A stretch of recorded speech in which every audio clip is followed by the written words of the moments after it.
Have you ever wanted to share Jesus with someone you love, but you cannot find a way to begin without making it awkward or making them feel like you are trying to fix them? That question sits quietly in a lot of hearts. You care about people. You have seen what knowing Jesus has done in your own life, and you want that kind of hope to be close to the people you love, not far away. But then the fear shows up. What if you say the wrong thing? What if they shut down? What if they think you are judging them? What if it changes the relationship? So you hold it in, and the silence starts to feel heavy, not because you failed, but because love wants to speak. What if 2026 could be different? Not because you became loud or intense, but because you learned how to make room for Jesus in a way that feels honest and gentle, not forced, not fake, just real. And you can do it without losing who you are. Here is what most people miss. The first introduction rarely starts with a speech. It starts with presence. The people closest to you do not only hear your words, they watch your patterns. They notice how you handle stress, whether you apologize when you are wrong, whether you keep your kindness when it would be easier to become sharp. In the Gospel of Matthew, chapter 5, Jesus talks about light. Light does not argue. It does not chase people down. It simply shows up, and it changes what the room feels like. Picture a real moment. Everyone at work is tearing into someone who is not there. You feel that pull to blend in and keep it safe. But you choose not to add to it. You keep your tone clean. You refuse to turn someone into entertainment. Later, a coworker asks, "Why did you stay out of it?" You do not preach. You do not perform. You just say, "I am trying to treat people the way I would want to be treated." That quiet integrity makes people pause. It is not a sermon, but it is a signal. It tells them there is something in you that is not built on gossip or cruelty. And sometimes that is the first time they sense that faith can be normal, steady, and good. Here is what most people miss again. Sometimes, the most convincing thing you can offer someone is not your words, but your steadiness. If you are quick to forgive, if you are slow to mock, if you are willing to admit, "I was wrong," you are showing them the shape of Jesus without making them feel trapped. Small consistency may feel unimpressive to you, but to someone who is tired of hypocrisy, it can feel like fresh air. Now, this is the turning point for many people. A beautiful life can still leave someone confused if they never hear the name behind it. Not because you need to push, but because love eventually becomes personal. So you let Jesus be part of your normal sentences, the way you would mention someone who matters to you. A friend tells you they are overwhelmed. Instead of trying to solve them, you say, "I am sorry you are carrying that. I have been praying when I feel anxious. If you are okay with it, I will pray for you too." Or something good happens and you simply say, "I am grateful. I thanked God for this today." You are not selling anything. You are not hunting for a perfect moment. You are just letting someone see that Jesus is part of the way you process life. And if they respond with silence, you do not panic. You let the moment breathe. You let them decide what they want to do with what you just heard yourself say. Think about this for a second. People do not usually reject Jesus first. They reject pressure. They reject being cornered. They reject feeling like they are a project. So, keep it light. Keep it human. Keep it relational. In the Gospel of John, chapter 1, Jesus meets people with a simple invitation that can be paraphrased as, "Come and see." Not, "Come and be embarrassed." Not, "Come and be trapped." Just, "Come and see." And that tone still opens hearts. Now, this is the turning point for the conversations that feel scary. You do not need to have every answer to speak honestly about Jesus.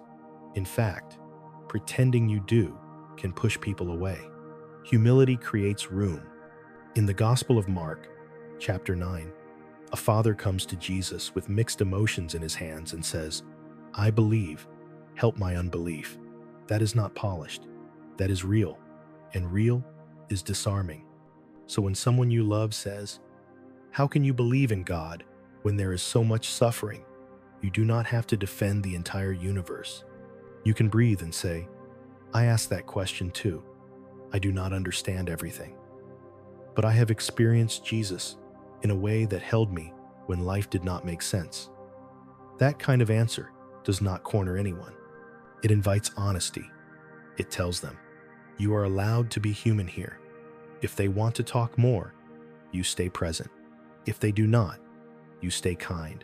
You do not turn the conversation into a courtroom, but there is a quiet trap here. You can be kind. You can mention Jesus naturally. You can even have deep conversations.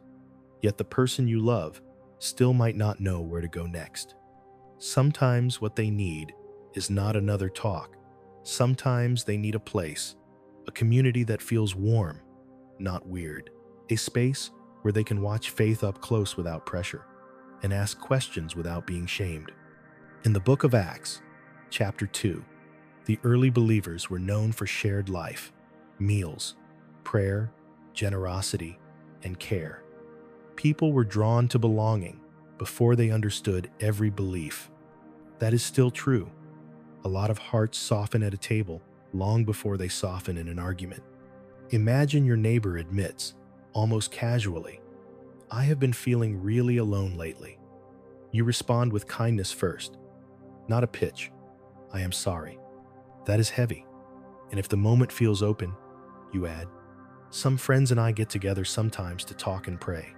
It is relaxed, and you would be welcome if you ever want to come. No pressure, no timeline, just an open door. And if they say no, you do not make it weird. You keep being a safe neighbor. You keep being steady. That consistency is part of the message. If this kind of content helps you, subscribe to the channel. Now, in 2026, there is another gentle move that changes the tone of everything. You learn to listen like you are not in a hurry. A lot of people are not afraid of Jesus. They are afraid of being talked at. They have heard faith used as a weapon. They have felt judged. So when you slow down, you create safety. Instead of launching into an explanation, ask simple questions that show you actually care. What has this season been like for you?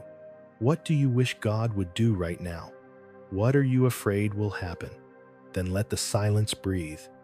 Let them answer. In the Gospel of Luke, chapter 24, Jesus walks with two discouraged people and asks them what is weighing on them. He listens before he explains. That is not weakness. That is love. And when someone feels heard, their heart stops bracing for impact. They can breathe again. They can think again. They can be honest without fear. And from that place of listening, your story becomes powerful, not because it is dramatic, but because it is true. In the Gospel of John, chapter 4, a woman meets Jesus at a well. She does not walk away with a script. She does not become an expert overnight. She simply goes back and says something like, "Come and see." Her invitation was personal, not pushy. It came from experience. Your story can be an invitation like that. Maybe you were tired and Jesus gave you steadiness. Maybe you were angry and he taught you peace. Maybe you felt empty and he gave you meaning. Maybe you were stuck in shame and he gave you a clean start. You do not have to exaggerate. You do not have to perform. Here is a real scene. A friend says, "I do not know what is wrong with me. I feel like something is missing." You do not rush to fix them. You do not force a conclusion. You say, "I have felt that too." For me, getting close to Jesus changed things. Not overnight, but slowly. If you ever want to talk about it, I am here. That is it. Gentle, honest, open-handed. And if they change the subject, you do not punish them with disappointment. You stay steady. You stay kind. Because love is patient, and patience keeps the door open. So if 2026 is your fresh start, let it be simple. Let it be patient. Let it be consistent. Let your life be light. Let the name of Jesus show up. naturally in your sentences. Let humility keep the conversation safe. Let community be an open door. Let listening soften the ground. Let your story be an invitation. You are not trying to control anyone's outcome. You are loving them. And Jesus is already closer to the people you love than you realize. Like the video, leave a comment, and subscribe to help us grow as we share Jesus.